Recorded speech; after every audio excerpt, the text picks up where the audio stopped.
Melanjutkan film The Whisperer, kisah akan tetap berfokus pada kakak tertua dari keluarga Ye bersaudara, yaitu siapa lagi jika bukan Yak. Beberapa bulan sejak terakhir kali melakukan perburuan terhadap roh jahat, Yak kini menjalani hidup tentram dengan keluarga tanpa mengalami lagi yang namanya gangguan, di mana itu semua berkat perjuangan Yak dengan rela melakukan apa saja demi melindungi keluarganya. Đi. Karena si bungsu bernama Yi baru saja mencabut satu giginya yang sudah goyang, sang ibu pun menyuruh anak kedua bernama Yos agar membuang gigi itu ke atas genteng. Selesai dengan itu, mereka lekas makan bersama untuk menyambut kedatangan Yad, pangais bungsu yang sedang hamil, karena kebetulan ia akan tinggal bersama mereka sampai waktunya melahirkan. ยักษ์บ้า พี่ยักษ์นี่คิดจะกลับไปเป็นอาหารอีกหรือเปล่า ยังไม่รู้เลยจริง Saat menemui Yad itulah Yak curhat terkait dirinya yang dilema antara kembali mengikuti latihan militer atau tetap di rumah berkumpul dengan keluarganya. Bukan tanpa alasan, ia takut kejadian di masa lalu akan terulang lagi meski pada dasarnya roh jahat bernama Wang telah lenyap. Mendengar hal itu, Yos meyakinkan bahwa mereka akan baik-baik saja tanpa sadar jika saat ini ada sosok entitas lain berwarna hitam baru saja mengambil gigi si adik dari atas genteng.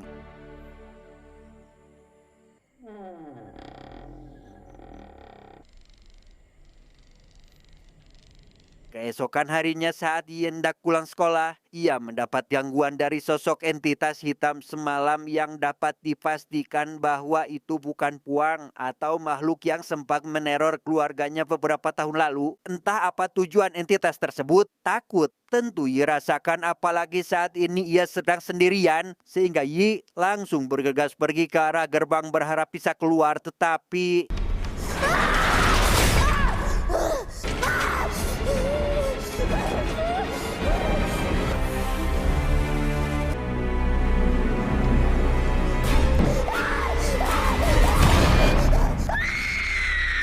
mendengar suara Yi meminta tolong, Yak dan kedua adik laki-lakinya yang baru sampai di depan sekolah Kun langsung masuk ke dalam untuk mencari keberadaan sang adik. Melihat Yi terjebak dalam sebuah lemari kaca dengan entitas hitam yang menangkapnya, Yak Kun lekas membalut tangannya menggunakan kain untuk menghancurkan kaca tersebut dan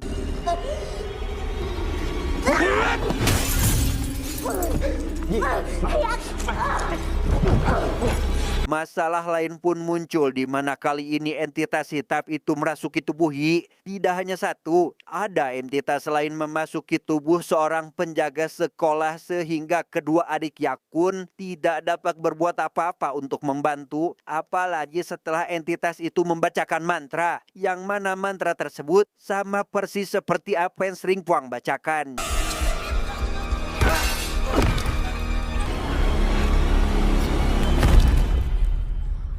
Entah entitas ini berkaitan dengan Puang atau tidak, setelah terbangun dari tidurnya, mereka tidak menemukan Yi dimanapun.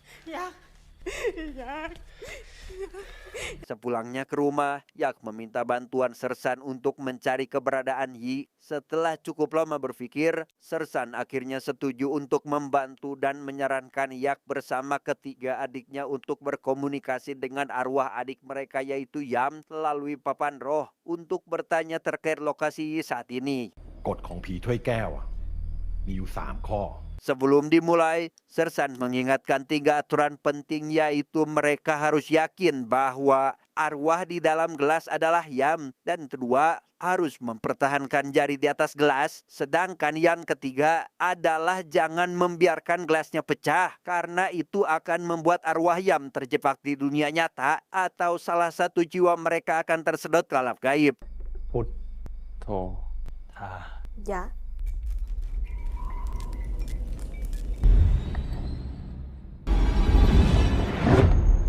Tepat Sesaat setelah mendapat informasi terkait keberadaan Yi, Yod si anak ketiga malah melakukan kesalahan karena tidak yakin jika di dalam gelas itu adalah arwah Yam, sehingga secara tidak langsung entitas lain pun menerobos masuk ke dalam gelas yang membuat papan roh jadi tidak terkendali. Yam karena Yak masih mempertahankan jarinya di atas gelas, jiwanya seketika tersedot ke dunia gaib, lebih tepatnya ke depan sebuah gua yang ada di tengah hutan. Di sana Yak melihat ada sekelompok tentara Jepang yang akan memasuki gua. Saat mengikuti tentara itu, ia menyaksikan satu persatu tentara malah menghabisi dirinya sendiri, yang mana itu adalah perbuatan dari seorang wanita tua yang tampak seperti dukun, di mana dukun tersebut ternyata adalah orang yang telah mengirim entitas hitam untuk menculik adik mereka. มึงอยากช่วยน้องมึง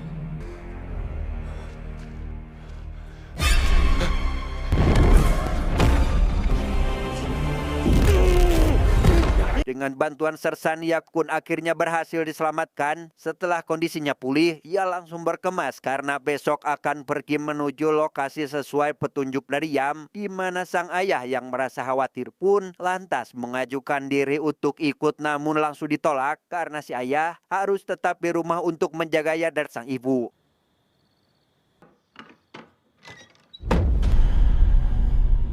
Singkat cerita, esok pagi pun Caang berlokasi di dalam gua di tengah hutan. Kita akan melihat Yi baru tersadar dari pingsannya dan tidak mendapati ada orang lain selain hanya tengkorak manusia. Karena ketakutan, ia pun dengan cepat berlari demi mencari jalan keluar. Sesampainya di mulut gua, terungkaplah sebuah fakta bahwa saat ini ia berada di gua yang sempat ia lihat sebelumnya.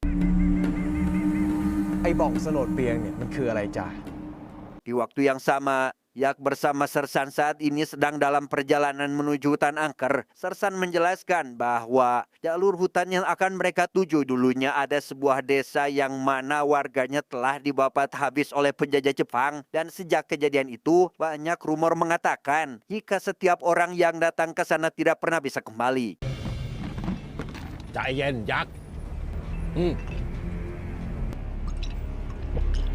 Karena akses jalan terbatas, Yak dan Sersan pun harus turun dari mobil dan lekas melanjutkan perjalanan dengan berjalan kaki. Saat akan mengambil barang bawaan, mereka mendapati Yos dan Yod rupanya diam-diam telah menyelinap masuk ke dalam mobil, berniat untuk ikut dalam pencarian dengan alasan jika ini adalah perintah dari sang ayah.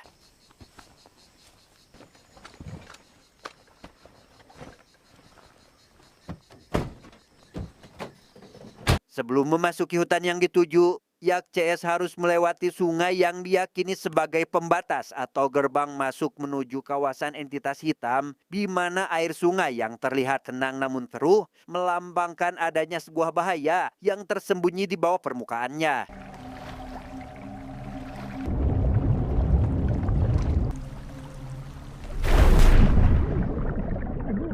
Dan ya, satu persatu orang seketika tenggelam, yang mana itu adalah perbuatan hantu yang ingin menghabisi mereka semua. Pada situasi seperti ini, Yakun menggunakan golok untuk mengusir hantu itu dan lekas membantu kedua adiknya yang kesulitan. Sedangkan Sersan sendiri memanfaatkan jimat miliknya agar terlepas dari gangguan hantu tersebut.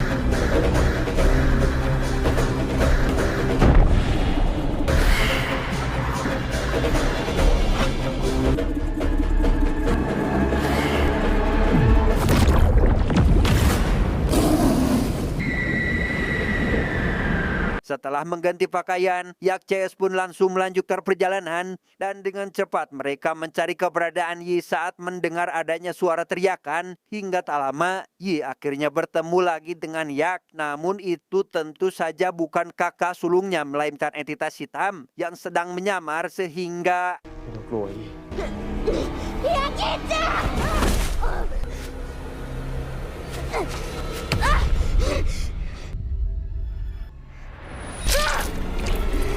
Tanpa buang waktu, Yi segera berlari meninggalkan entitas itu, berharap dirinya bisa keluar dari hutan ini, tetapi...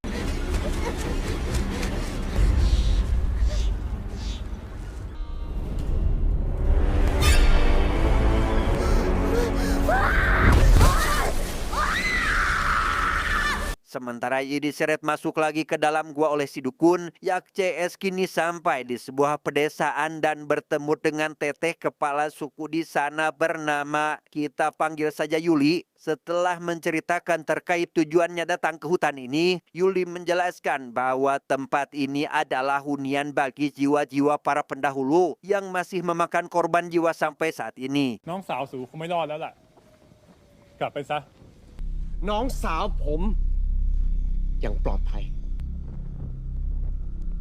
Bukan hanya itu saja, Yuli juga menceritakan awal mula kenapa semua ini bisa terjadi, yang mana sekitar 80 tahun lalu ada roh jahat tiada lain adalah Puang membantai warga desa dengan menargetkan para gadis muda, hingga pada suatu hari ada seorang biksu bernama Sayador menyegel Puang di dalam peti mati, dan sejak hari itu orang luar dilarang untuk masuk hutan ini. ย่างเข้าไปในป่าบ่องสนดเบียงนั่นเอง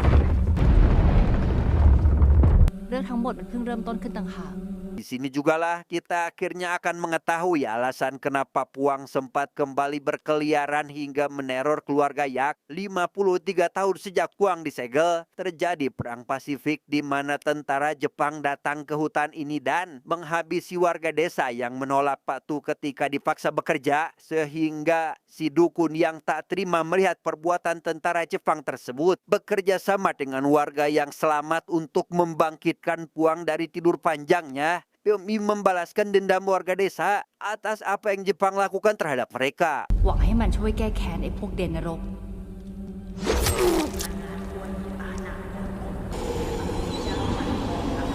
Tanpa si dukun sadari, langkah yang diambilnya adalah suatu kesalahan karena roh jahat itu pada dasarnya tidak bisa dikendalikan. Alih-alih membalaskan dendam terhadap pihak Jepang, Puang justru menghabisi warga desa kecuali si dukun yang sampai sekarang masih hidup, di mana si dukun menggunakan ilmu hitamnya untuk mengendalikan jiwa-jiwa penduduk desa yang sudah lama mati. ที่ไม่ตายก็เหมือนตายนางผีร้ายหรือที่พวกเราเรียกมันว่าต้าโย Maka dari itu, Yuli menyarankan Yak Ches untuk melanjutkan perjalanan esok hari karena berbahaya bagi keselamatan mereka. Namun setelah yang lain masuk ke salah satu rumah untuk beristirahat, Yak seketika mendengar suara Yi dan memutuskan untuk menyisir area itu. Namun setelah ditemukan, sosok tersebut bukanlah adiknya melainkan entitas lain yang sedang menyamar sehingga...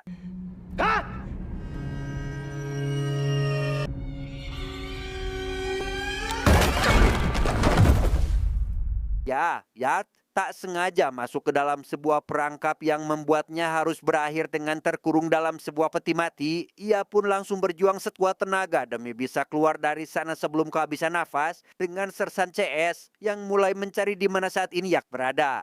Yak! Yak! Yak! Yak! Yak! Yak! Di waktu yang sama, Yan seketika terbangun dari tidur dan mendapati entitas yang menjelma sebagai Yi ada di kamarnya, di mana si entitas yang mengincar bayi dalam kandungan Yi membuat Yan tentu saja panik dan lekas mengambil sepucuk pistol untuk mengusirnya, tetapi...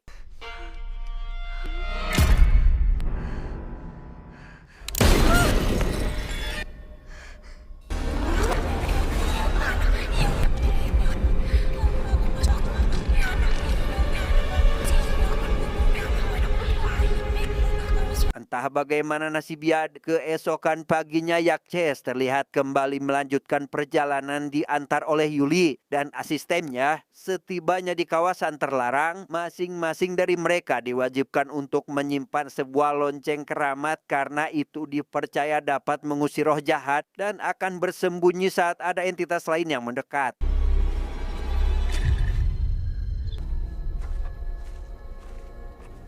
Belum jauh memasuki kawasan itu, Yor seketika mengalami yang namanya kasarung alias tersesat hanya gara-gara teralihkan saat mendengar ada suara Yi memanggil namanya. Pada posisi ini, ia melihat si dukun menatapnya dari kejauhan, disusul lonceng yang seketika berbunyi dan...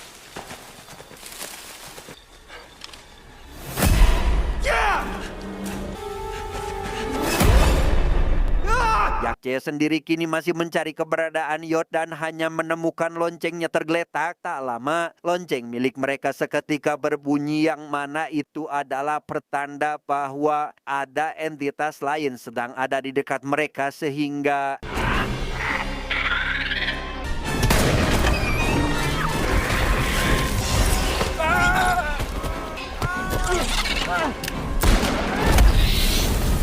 sadar jika entitas itu hanya bisa dikalahkan oleh api, Yak pun lekas membalut tangan kanannya dengan kain merah yang dibakar dan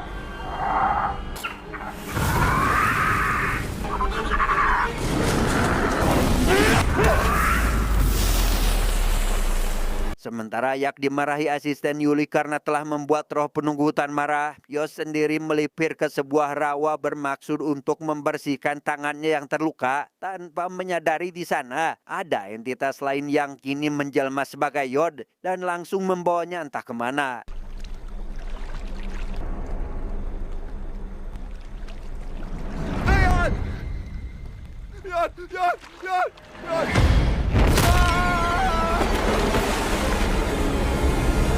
Alhasil, Yakces pun segera melanjutkan perjalanan agar bisa lebih cepat sampai ke lokasi tujuan. Setibanya di depan gua, Yak tentu saja merasa tidak asing dengan gua tersebut karena jiwanya sempat dibawa ke tempat ini. Dan sebelum masuk, ia diingatkan satu hal oleh Yuli, yaitu harus waspada karena bahaya yang jauh lebih besar menunggu kedatangan mereka dan Yuli akan memimpin mereka dalam perjalanan.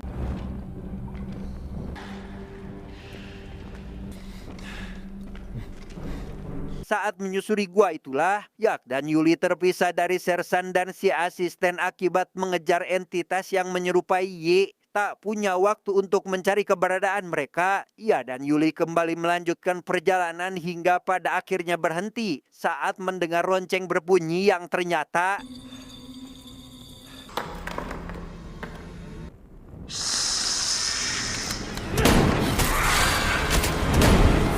ya, itu adalah dua entitas lain yang menjelma sebagai ular raksasa. Memanfaatkan golok miliknya, ia berhasil menumbangkan salah satu dari siluman ular tersebut. Begitu juga sisanya, hanya dengan memenggal kepala ular tersebut.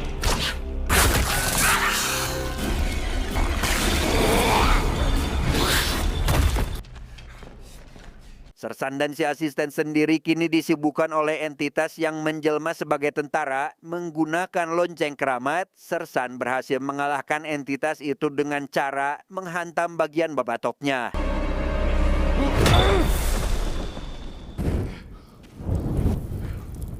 Kembali pada Yak dan Yuli, mereka akhirnya sampai di tempat si dukun dan mendapati semua adiknya ada di sana. Setelah melepaskan tali yang mengikat mereka, ia pun segera mengajak semua adiknya untuk pergi, tetapi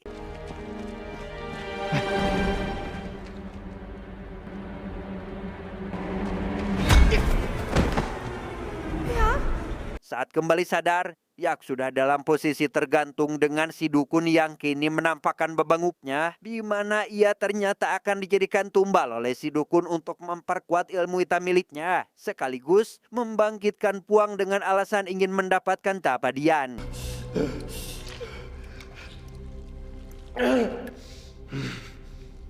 Tidak hanya bermaksud menumbalkan Yak, si dukun juga berniat menggunakan tubuh Yi sebagai wadah baru Puang dengan memanfaatkan gigi miliknya yang pada waktu itu dibuang ke atas genteng. Ia juga akan mengambil anak dari rahim Yad agar Puang dapat menyempurnakan lagi kekuatannya.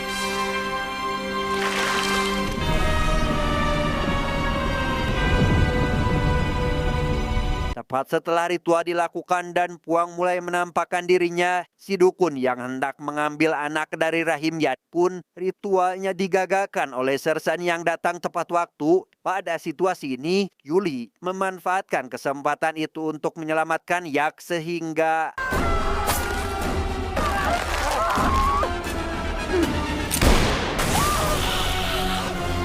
sementara Yuli mulai melepaskan tali yang mengikat Yad dan yang lainnya, Yak sendiri kini diberitahu oleh Sersan bahwa di dalam lonceng terdapat sebuah logam suci yang dapat melenyapkan roh jahat, di mana logam suci itu dapat digunakan untuk mengembalikan Puang ke neraka yang merupakan tempat asalnya.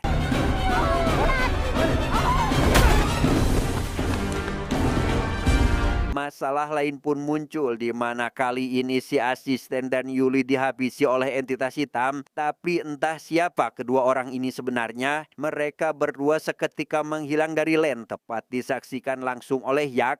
Di tengah keheranan tersebut, tiba-tiba saja Yan melahirkan dan meminta bantuan Sersan untuk menanganinya.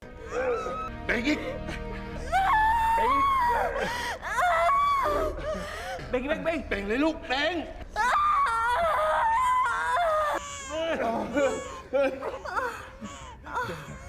Tanpa Yak sadari, si dukun ternyata masih hidup dan sedang mengorbankan dirinya demi membangkitkan Puang. Sehingga tepat di tengah kebahagiaan karena Yan berhasil melahirkan anaknya dengan selamat, mereka tidak sadar jika Puang telah kembali bangkit dan langsung menghabisi Sersan hanya dengan menggunakan satu tangannya saja.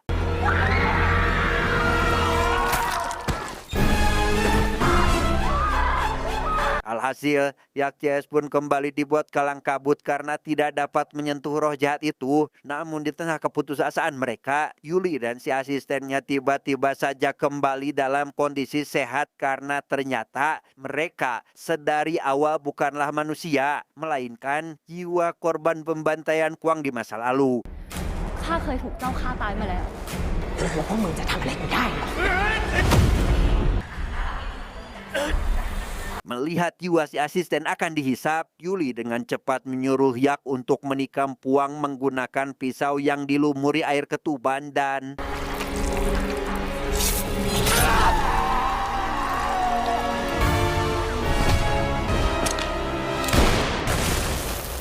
Ya, beruntung cara itu berhasil sehingga Puang tidak bisa lagi menggunakan kekuatannya. Memanfaatkan situasi ini, Yak dengan cepat menempelkan lonceng berisi logam suci pada dahi Puang dan membidik logam suci tersebut untuk melenyapkan roh jahat ini selamanya.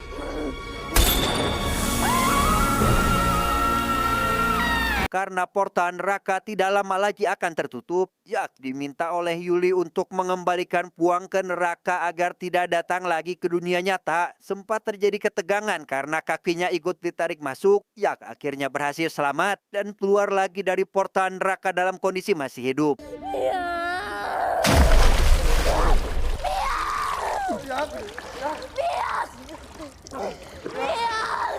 Setelah ketegangan berakhir, mulai hari ini Yak sekeluarga bisa bernapas lega karena tidak akan ada lagi yang mengganggu mereka. Tapi meski begitu, mereka harus merasakan lagi yang namanya kehilangan karena Sersan yang selama ini membantu keluarganya telah menghembuskan napas terakhirnya. ชีวิตคนเรามันสั้นว่ะพี่ต้องกันไว้รักกันไว้มากๆนะ